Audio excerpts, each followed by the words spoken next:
7 വർഷമായി ഞാൻ പ്രണയിച്ചിരുന്ന എന്റെ പങ്കാളി 4 മാസം മുൻപേ ഞങ്ങൾ പിരിഞ്ഞെന്ന് എല്ലാവരോടും പറഞ്ഞിരുന്നു. പക്ഷേ എന്നോട് മാത്രം അത് പറഞ്ഞില്ല. അവന്റെ വീട്ടിൽ വെച്ച് അവൻ മറ്റൊരു പെൺകുട്ടിയോടൊപ്പം ആയിരിക്കുന്നത് ഒരു കൂട്ടുകാരി കണ്ടപ്പോഴാണ് എനിക്കിത് മനസ്സിലായത്. മരിക്കാറായ മുത്തശ്ശീമുത്തശ്ശന്മാരെ കാണാൻ പോകുകയാണെന്ന് പറഞ്ഞ മാസങ്ങളോളം അവൻ എന്നെ വിശ്വസിപ്പിച്ചു. എന്നാൽ അവർ മരിച്ച് 2 വർഷമായെന്ന് ഞാൻ തിരിച്ചറിഞ്ഞു. അവന്റെ ആ ധിക്കാരം അവിശ്വസനീയമായിരുന്നു. ഞാൻ നിലവിളിച്ചില്ല, കരഞ്ഞില്ല. പകരം എല്ലാം തകർക്കാൻ ഞാൻ തീരുമാനിച്ചു. അവൻ വിമാനയാത്ര ചെയ്ത് തിരിച്ചുവരുന്ന സമയത്ത് എന്റെ സാധനങ്ങളെല്ലാം എടുത്തു ഞാൻ അവിടെ നിന്നും അപ്രത്യക്ഷയായി. പക്ഷേ പോകുന്നതിന് മുൻപ് ഞാൻ ചില സമ്മാനങ്ങൾ അവിടെ വെച്ചു. വൈഫൈ കണക്ഷൻ ഞാൻ വിച്ഛേദിച്ചു. അടുക്കളയിലെ എല്ലാ മസാലകളും സോസുകളും എണ്ണയുമെല്ലാം ഞാൻ എടുത്തുമാറ്റി.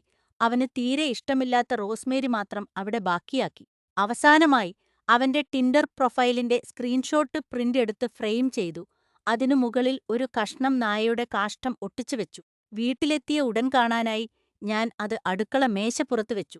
എല്ലാ സോഷ്യൽ മീഡിയയിലും ഞാൻ അവനെ ബ്ലോക്ക് ചെയ്തു. എന്റെ ഹെൽത്ത് ഇൻഷുറൻസിൽ നിന്നും അവനെ ഒഴിവാക്കി. ഞങ്ങളുടെ ലീസും ഞാൻ റദ്ദാക്കി.